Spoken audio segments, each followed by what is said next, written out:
నా ప్రాణానికి ప్రాణమైన తెలుగు ప్రేక్షక దేవుళ్ళందరికీ నమస్కారం.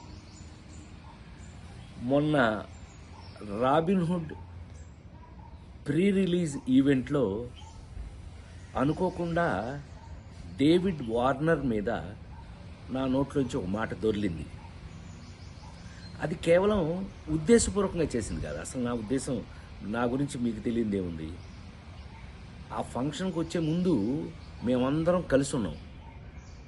ఎంత అలర్ చేశాము అని అంటే గనక, నితిన్ని అతన్ని మీరంతా నాకు పిల్లలు లాంటి వాళ్ళు అన్న అంటే గట్టిగా వాటేసుకుని, నేను మెదలకుండా ఉండకుండా, నువ్వు యాక్టింగ్ చేస్తున్నావు కదా, నువ్వు యాక్టింగ్లోకి రా, నీ సంగతి చెప్తానన్నా.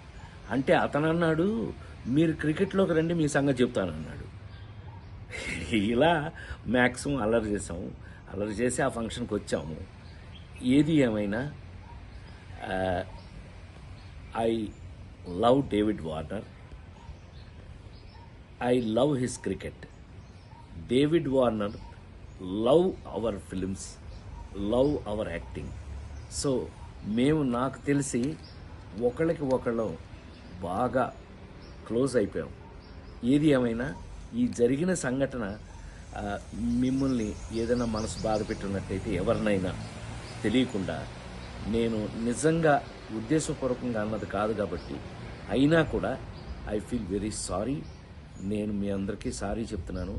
అలాంటిది ఇంకెప్పుడు జరగకుండా చూసుకుందాం మనం. కానీ 28వ తారీఖున రాబిన్హుడ్ సినిమా మాత్రం తప్పకుండా చూడండి, మా అందరి కోసం.